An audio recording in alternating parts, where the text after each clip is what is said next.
You might be wondering why, after seeing Cyan clearly run from the body, I blame Banana and we vote him out. For you to understand, we will have to start from the beginning. Today I will show that sometimes you have to lie even as a detective.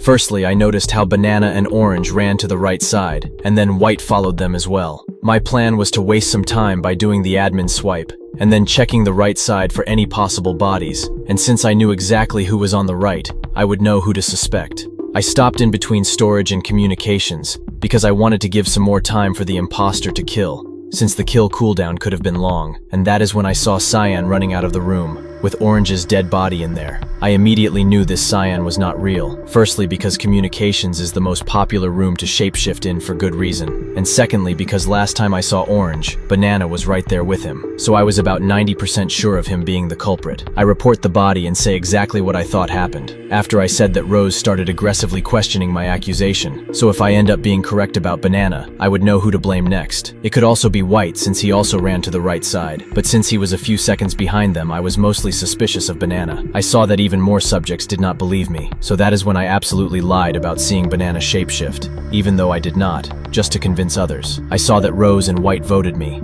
so I was now even more suspicious of Rose specifically, since she was most vocally defending Banana. Luckily, Banana was voted out, and I was fully correct with my analysis. My eyes were now on Rose due to my previous reasons, but it was still possible she was just bad at the game. Light were sabotaged, so we fixed them, and I noticed that Rose was not in the group with us. And then I noticed all the doors towards cafeteria were closed, and after they opened, Rose was on the other side. This meant that if a body was somewhere near, it would be reasonable to accuse Rose. The right side was clear, but then a body is reported in security. I blame Rose, adding that my main reason is how much she was arguing with me when accusing Banana. But then she ended up not being the last imposter. Turns out she was indeed just inexperienced. Oxygen was sabotaged very early, and while going to admin, I noticed Tan going to the right for a split second. After fixing Oxygen, I decided to check the right side to see if Tan had done anything, and then I saw a noisemaker dying right above me. As expected, Tan was right there. I report the body and blame him. He tried defending himself by saying it was a shapeshifter, but that was impossible since he was there the whole time. Additionally, I saw him using the Phantom ability for a few frames, so I was 100% convinced. Tan is voted out, and this is how lying as a detective can win you the game. Consider subscribing if you want to see more.